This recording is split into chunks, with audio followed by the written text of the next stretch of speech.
क्या आपने कभी कुछ ऐसा एक्सपीरियंस किया है, इतना डरावना कि अगले 10 साल तक आप खुद को यही समझाते रहे कि शायद वो सिर्फ एक सपना था?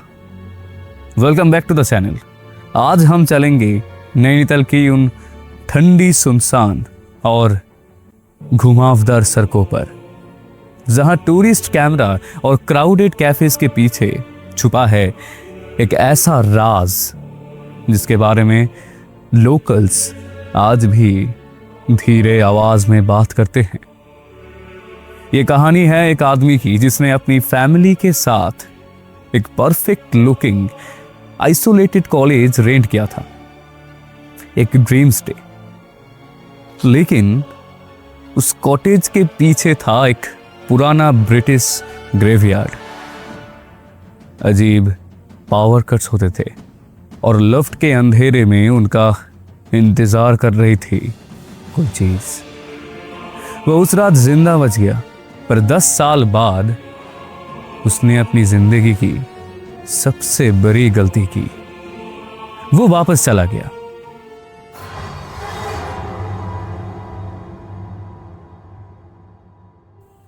वीडियो शुरू करने से पहले एक छोटा सा काम कर दो, लाइक बटन हिट करो, चैनल सब्सक्राइब करो और एक बार अपने रूम के दरवाजे बिल्कुल चेक कर लो।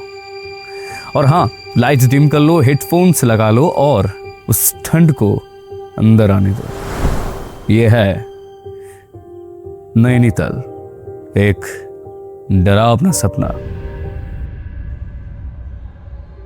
कहानी शुरू होती है यहां से। मेरी वाइफ की बात ने मेरे दिमाग में एक जहरीला बीज बो दिया था।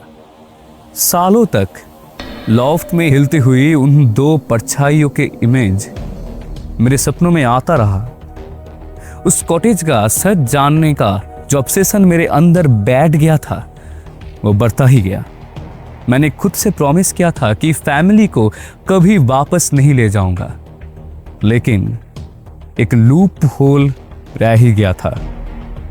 मैं दोस्तों के साथ लौट सकता था। नवंबर 2023। एक बॉयज ट्रिप के नाम पर मैंने अपने 3 क्लोजेस्ट फ्रेंड्स को कन्विंस किया। राहुल, जो हर पैरानॉर्मल चीज को बकवास मानता था, विक्रम, जो एक एक्स आर्मी मैन, और कबीर, जो थ्रिल के लिए कुछ भी कर सकता था। और मैंने इंटेंशनली वही एग्जैक्ट कॉटेज बुक किया, होटल प्रशांत का आइसोलेटेड ड्रीम कॉटेज। जब हम नैनीताल पहुंचे, पूरा शहर फ्रीजिंग कोल्ड में डूबा हुआ था। होटल स्टाफ अजीब बिहेव कर रहा था। जब भी हमने जू रोड वाले कॉटेज का नाम लिया, उनकी नजरें हमसे बचने लगती थी। मैनेजर ने कांपते हाथों से कीज दी, बिना एक भी एक्स्ट्रा वर्ड बोले। मैं बिल्डिंग से लगभग 100 स्टेप्स दूर घने जंगल के बीच वो कॉटेज वैसे ही खड़ा था जैसे 10 साल पहले था।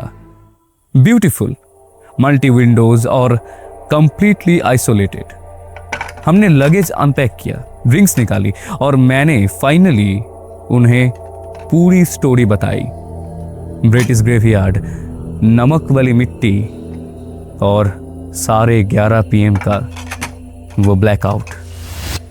और लॉफ्ट में मेरी वाइफ ने जो देखा था वो भी। राहुल हंस पड़ा। माउंटेन पैरानोआ, उसने बोला। विक्रम बस अपना हंटिंग नाइफ शार्पेन करता था। मिडनाइट। हमने फोन्स ऑडियो रिकॉर्ड पर लगा दिए। एक heavy flashlight drawing room table के बीच में रखी। कार्ड्स खेली, ड्रिंक्स किए और वेट करने लगे। जैसे ही मिडनाइट पास आ रखा था, कॉटेज के अंदर का टेम्परेचर अननेचुरल तरीके से गिरने लगा। हमारी सांसें हवा में दिख रही थी। मैंने वॉच देखी, 11:19 हो चुके थे। स्नैप! लाइट सिर्फ बंद नहीं हुई, बल्ब्स लिटरली फट गए।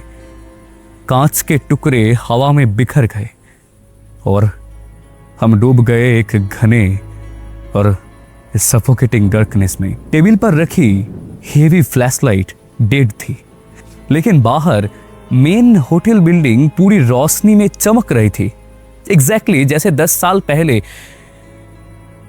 और फिर वो आवाज शुरू हुई, सॉफ्ट के ऊपर से, लकड़ी के प्रेशर में करहाने की आवाज।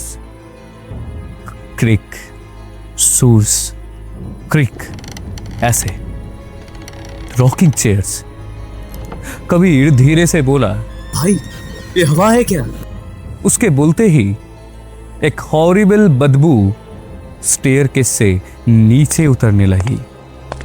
सड़े हुए मीट की स्मेल, रॉ सॉल्ट और गीली मिट्टी की गंदी स्टिंक। विक्रम तुरंत खड़ा हो गया। उसने टैक्टिकल पेन लाइट ऑन की, हंटिंग नाइफ भी निकाला और ग्रोल किया। मैंने उसे रोकने की पूरी तरह कोशिश की, पर वो सीढ़ियां चढ़ गया। उसके बूट्स की थम थम थम में से आवाज निकली और फिर साइलेंस। रॉकिंग चेयर्स की आवाज भी एकदम से रुक गई।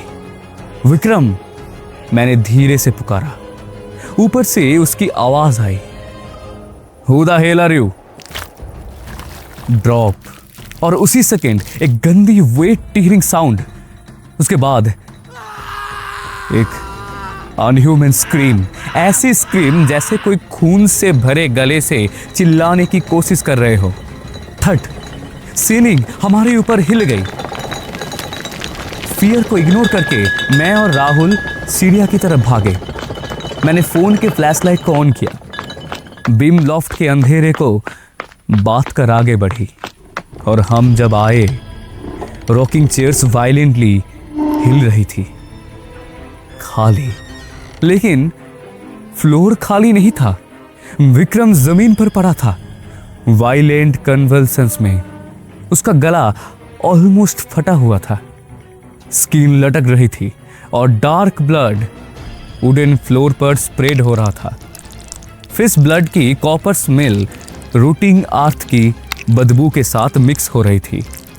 लेकिन असली हॉरर उसके ऊपर झुकी हुई 2 फिगर्स थी, अननेसेसरली टॉल, लंबे स्केलेटल लिम्स, और उनके शरीर पर थे 19th century British military uniforms के सड़े हुए टुकड़े। उनकी ग्रे फ्लेश पूरी तरह थिक वाइट सॉल्ट से कवर थी, एग्जैक्टली वही सॉल्ट ग्रेवयार्ड वाली मिट्टी का। एक क्रिएचर धीरे से हमारी तरफ मुड़ा। उसकी आंखों की जगह सिर्फ हॉलो सॉकेट्स थे जो ग्रेवयार्ड की मिट्टी से भरे हुए थे। उसके लंबे पेल क्लॉज में था टूटे हुए खिड़की के कांच के एक बड़ा सा टुकड़ा, जिस पर विक्रम का खून टपक रहा था। और फिर उस क्रिएचर ने अपने जॉ इम्पॉसिबल तरीके से नीचे गिरा दिया और एक डेफनिंग श्रिक निकाली। पूरी कॉटेज की बची हुई खिड़कियां एक साथ ब्लास्ट हो गई। उस स्क्रीम की फोर्स एकदम फिजिकल थी। हम लिटरली पीछे उड़ गए। ग्लास के टुकड़े हमारे फेस और हाथ में घुस गए। पूरे पैनिक में मैंने राहुल को कॉलर से पकड़ा और हम नीचे भागे। ड्राइंग रूम में कबीर अंधेरे में बैठा, कान बंद किए कांप रहा था। भाग! मैंने चिल्लाया। हम फ्रंट डोर की तरफ दौड़े। मैंने बस हैंडल घुमाया, डोर नहीं खोला। फोन की लाइट फ्रेम पर पड़ी और मेरी सांसें रुक गई। डोर लॉक नहीं था, वो सील हो चुका था। ग्रे वाइट क्रिस्टलाइन सॉल्ट हिंग्स और गैप्स पर जम चुका था, जैसे किसी ने सीमेंट भर दिया हो। ऊपर स्टेयरकेस से एक वेट स्लर्पिंग साउंड आने लगी। वो क्रिएचर्स फीड कर रहे थे और फिर फुटस्टेप्स डिसेंड करने लगी। लेकिन वो चल नहीं रहे थे। मेरे फ्लैशलाइट बीम ने उन्हें कैच कर लिया था। वो वॉल्स पर स्पाइडर की तरफ क्रॉल कर रहे थे। जैसे जैसे वो मूव कर रहे थे, उनके स्केलेटन्स बॉडीज चेंज हो रहे थे। विक्रम के खून से एक होकर सॉल्ट डिसॉल्व हो रहा था और उनके शरीर जिंदा फ्लेश से फूलने लगे थे। कबीर पूरे डर में चिल्लाया और एक हेवी वुडन चेयर उठाकर क्रिएचर पर मारा। क्रिएचर ने ब्लिंक तक नहीं किया। उसके एक हाथ से चेयर पकड़ी और उसे लकड़ी के टुकड़ों में बदल दिया। दूसरे हाथ से उसने अपने ग्लास लाइक क्लॉस कबीर के चेस्ट में घुसा दिए। कबीर गैस्प करते हुए जम गया और जो अगला मूवमेंट हुआ वो लॉजिक का बाहर था। क्रिएचर ने उसका खून लिटरली ड्रेन करना शुरू कर दिया था। ब्लड उसकी वेन से खींचकर क्रिएचर की आर्म में फ्लो कर रहा था और जैसे जैसे ब्लड निकल रहा था कबीर की स्किन चल्क वाइट होती गई। उसका शरीर रिग्ड, ड्राई और ब्रिटल सॉल्ट में कन्वर्ट होने लगा। कुछ सेकंड्स में वो सिर्फ एक हॉलो सल्ट हस्क बन गया। विंडोज! राहुल चिल्लाया। उसने सैटर्ड विंडो से सीधा जंप मार दिया। मैं भी उसके पीछे कूद गया।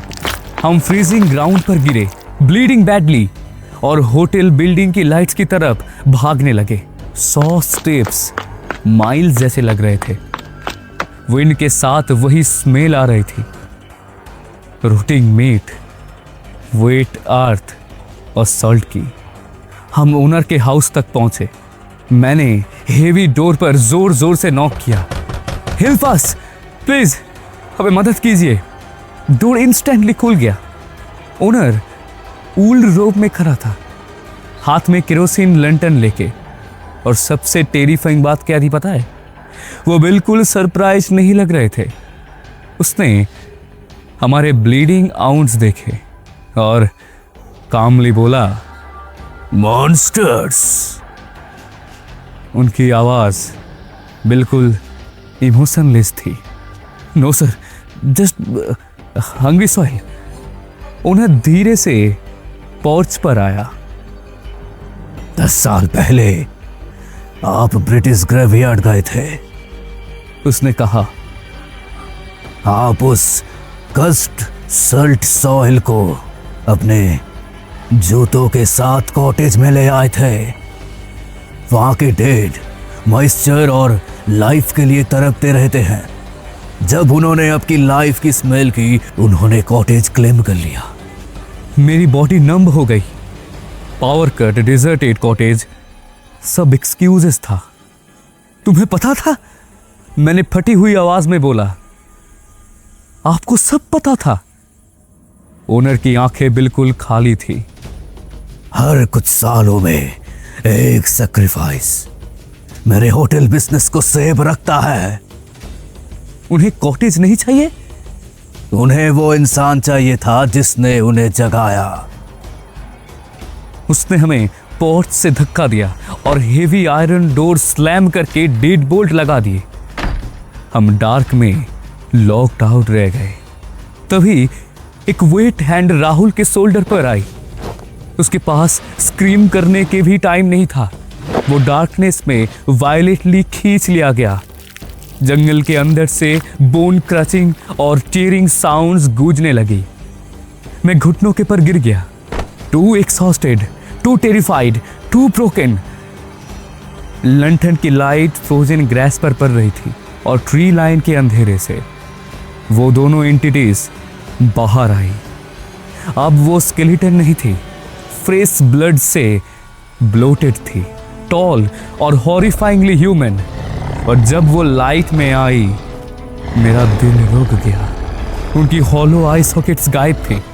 अब उनके पास फेसेस थे, fleshy blood strict, agonising smiles के साथ। एक ने विक्रम का चेहरा पहना हुआ था, दूसरे ने कबीर का।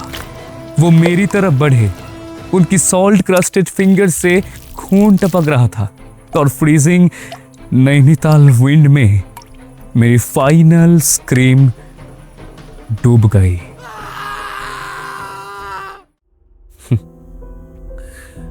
पता नहीं आप लोग क्या सोच रहे हैं, लेकिन मैं तो शायद अब कभी किसी आइसोलेटेड माउंटेन कॉटेज को सेम नजर से बिल्कुल नहीं देख पाऊंगा। इस स्टोरी का सबसे हॉरिफाइंग पार्ट मॉन्स्टर्स नहीं थे, बल्कि एक बिट्रेयल था। एक ओनर जिसका काम गेस्ट्स को सेफ रखना था, वो नोइंगली लोगों को सैक्रिफाइस कर रहा था, सिर्फ और सिर्फ अपने बिजनेस को बचाने के लिए। यह हॉनेस्टली सोचने पर मजबूर करता है कि इंटरनेट पर मिलने वाले चीप आइसोलेटेड ड्रीम स्टेज असल में क्या छुपा सकते हैं। अगर आप मेरी जगह होते, क्या आप सच जानने के लिए वापस जाते, या उस राज को हमेशा के लिए पहाड़ों में दबा रहने देते? कमेंट्स में जरूर बताओ। अगर स्टोरी पसंद आई हो तो लाइक करो, चैनल सब्सक्राइब करो और बेल आइकन बिल्कुल दबा दो, ताकि आप कोई भी डार्क स्टोरी मिस ना करें। और याद रखो, कभी भी ग्रेवयार्ड की मिट्टी अपने जूतों के साथ घर के अंदर मत ले जाना। Good night.